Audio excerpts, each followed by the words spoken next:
E aí, audiência, tudo bem? Hoje vamos analisar aqui o jogo dessas oitavas de final, primeira partida entre Palmeiras e Botafogo. Vou fazer uma análise aqui mostrando alguns dados estatísticos históricos dos confrontos das equipes e também vou fazer uma análise do que eles fizeram também de alguns dados estatísticos nesse Mundial de Clubes para ver se a gente consegue identificar aqui alguma tendência na partida, né? Tentar prever algo, não do resultado em si, mas de como ela vai decorrer em relação à estratégia, a como as equipes vão se portar em campo e vão jogar. Vou pedir para vocês aí, se gostarem do vídeo, claro, deixar um like, né, para colaborar com a gente e, se possível, se inscrever no canal, porque eu vou tentar fazer mais dessas análises. Uma das coisas que vamos fazer nesse canal são as análises estatísticas. Então vamos começar aqui para ver o histórico de confrontos entre Palmeiras e Botafogo.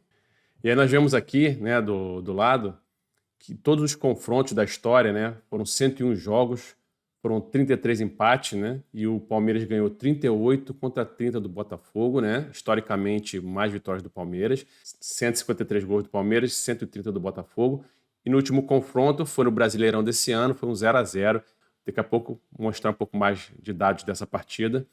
No século XXI agora, tivemos 50 jogos, 14 empates, 21 vitórias do Palmeiras, 15 do Botafogo, 71 gols para o Palmeiras e 59 para o Botafogo. Não só no confronto histórico, mas também nesse século, Palmeiras levando a vantagem, né, no número de vitórias. E em mata-matas, né, e aqui foram 7 confrontos eliminatórios, né, no sistema mata-mata, onde o Palmeiras conseguiu levar 5 vezes contra somente 2 do Botafogo. No total de jogos, que aí contam jogos ida e volta, né? Alguns mata-matas foram num jogo só, outros em 2 jogos. Foram 13 jogos no total, com 6 empates, 4 vitórias para o Palmeiras, 3 para o Botafogo, 17 gols marcados do Palmeiras, 15 do Botafogo. E o último mata-mata, quem levou foi o Botafogo, foi nas oitavas de final da Copa de Libertadores do ano passado, que o Botafogo foi campeão, né? Então, nessas oitavas de final, o Palmeiras foi eliminado pelo Botafogo, perdendo o primeiro jogo de 2-1 fora de casa e em casa empatando em 2-2, placar agregado de 4-3 para o Botafogo. Então, apesar do Palmeiras levar vantagem, né, nesses confrontos de mata-mata, o último confronto a vantagem foi do Fogão.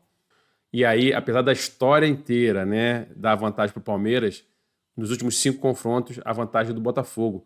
Foram 3 vitórias do Botafogo e 2 empates. O Botafogo fez 8 gols contra 4 do Palmeiras, né? E o último confronto, como falei, foi o 0-0, né? Palmeiras e Botafogo no Brasileirão desse ano.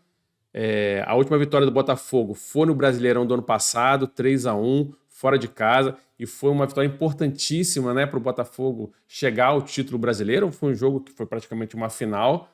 E a última vitória do Palmeiras foi o contrário disso, né? Porque foi uma reviravolta do Palmeiras para cima do Botafogo, um jogo que ficou histórico, né? Que o Palmeiras virou o placar, ganhou de 4-3 jogando fora de casa no estádio Newton Santos, e começou também ali a arrancada para o título, porque o Botafogo estava na frente disparado, na verdade não foi nem arrancada, mas foi ali aquele finalzinho, aquele sprint final para o título do Palmeiras. Bom, o retrospecto recente, né, dá uma grande esperança para a torcida do Botafogo, né? Apesar do histórico da esperança para o Palmeiras, o recente da esperança para o Botafogo. Vamos analisar agora no próximo slide algumas estatísticas desses confrontos entre Botafogo e Palmeiras. Eu coloquei aqui a estatística dos últimos 6 confrontos. O que a gente consegue ver aqui de uma tendência, de pontos comuns aqui? De primeira, verificamos aqui que o Palmeiras sempre teve, nos últimos confrontos, mais posse de bola. No confronto na casa do Botafogo, né, o último na casa do Botafogo, ficou quase igual. O Botafogo teve um pouco mais, mas ficou bem dividido posse de bola, né? Mas nos anteriores, na casa do Botafogo, o Palmeiras também teve mais posse de bola. Então, o normal dos últimos confrontos foi o Palmeiras ter mais a bola que o Botafogo. E em muitos jogos também arrematar mais a baliza. Sendo que a gente consegue ver aqui, por exemplo, uma igualdade na última partida, no 0-0, na casa do Palmeiras, né? Mas aqui o Palmeiras se arrematou mais, aqui o Palmeiras se arrematou mais. Aqui o Botafogo arrematou mais, 10-7, não muito mais. Aqui o Palmeiras arrematou mais, jogando na casa do Botafogo, né? E aqui no jogo do 4-3, o Botafogo arrematou mais, mas foi pouco a mais. Então, assim, normalmente o Palmeiras tem mais posse de bola e arremata mais a gol. Bom, no confronto entre eles já vemos aqui que normalmente mais posse de bola para o Palmeiras, né? O Palmeiras mais no campo do Botafogo. Vamos agora ver nesse Mundial, né? Já que aqui também temos dados de 2025, só um jogo, e os outros são de 2024 ou 2023. Bom, nesse Mundial, o Palmeiras teve mais posse de bola só contra o Porto. É engraçado, contra a equipe mais forte, né? Vamos reparar aqui também que o Palmeiras tem muito arremate aqui contra o Porto, aqui ó, dentro da área do Porto. Contra o Al já ficou mais mesclado entre dentro da área e fora da área. E contra o Inter Miami voltou a ter muitos arremates de dentro da grande área do adversário. Podemos ver também que normalmente o Palmeiras, nesses jogos, normalmente não, em todos os 3 jogos, o Palmeiras chutou mais a gol que o adversário. Algumas vezes bem mais, mesmo quando teve menos posse de bola, como aqui vemos contra o Inter Miami, que foram 22-8. O Palmeiras teve mais expected goal em todos os jogos do que o adversário. Mas guardaram isso? Palmeiras, mais posse de bola só contra o time mais forte. Contra todos, mais arremates a gol. E também mais expected goals. Vamos ver agora o Botafogo nesse Mundial. Olha, já o Botafogo, ao contrário do Palmeiras, teve menos posse de bola nas 3 partidas e não interessava o adversário. Porque teve menos posse contra o Paris Saint-Germain, que era o esperado. Teve menos posse contra o Atlético de Madrid, que era mais ou menos esperado. Não sei se era tão esperado assim, porque o Atlético de Madrid também gosta de jogar de forma reativa. E teve 61% contra 39% do Botafogo. Mas contra o Seattle Sounders, que era a equipe mais fraca do grupo, que perdeu os 3 jogos, o Botafogo também teve menos posse de bola. Foram 60% de posse para o Seattle contra 40% do Botafogo. E se nós olharmos também o número de chutes, né, ou seja, de remates a gol, nós temos aqui que em todos os jogos o Botafogo chutou menos a baliza, arrematou menos a gol ou tentou menos chutes do que os adversários, os 3 adversários.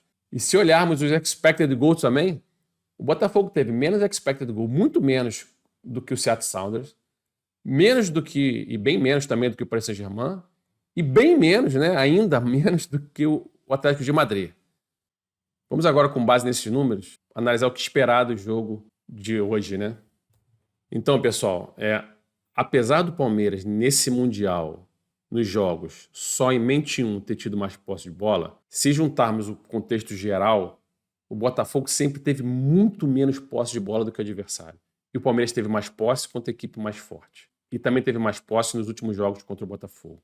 Então, acho que é isso que nós podemos imaginar, né, com base nesses dados desse jogo. O Palmeiras vai ter mais a bola, o Palmeiras provavelmente vai chutar mais ao gol, o Botafogo vai ficar jogando de forma reativa, como foi com o Paris Saint-Germain, tentar, no contra-ataque, achar o gol da vitória e tentar, assim, ganhar do Palmeiras.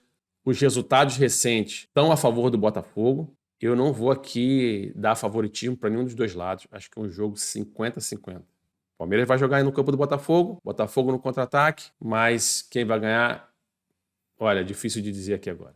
Se tivesse que arriscar, não vou, até porque eu botei essa camisa também para ser aqui, não botar camisa nem de um time nem de outro, para ficar com a camisa neutra nessa análise, porque realmente vai ser complicado a partir da manhã, mas vai ser para os 2 lados, né? Mas vai ser muito interessante de assistir. Espero que vocês tenham gostado dessa análise rápida aqui, com base em dados, né? Que é uma coisa que eu quero fazer muito aqui no canal. Comenta aí se vocês gostaram, o que vocês acham, qual a expectativa de vocês para o jogo, né? E depois do jogo, comentem se foi mesmo que era esperado aqui, o que a gente viu nos números, mas o jogo em si são aqueles 90 minutos, 11 contra 11, e as coisas podem mudar, não sabemos as estratégias dos treinadores, às vezes um quer surpreender, mudar alguma coisa. Não acredito, tá? Pessoal, abraço. Se puder, dá um like e se inscreve no canal.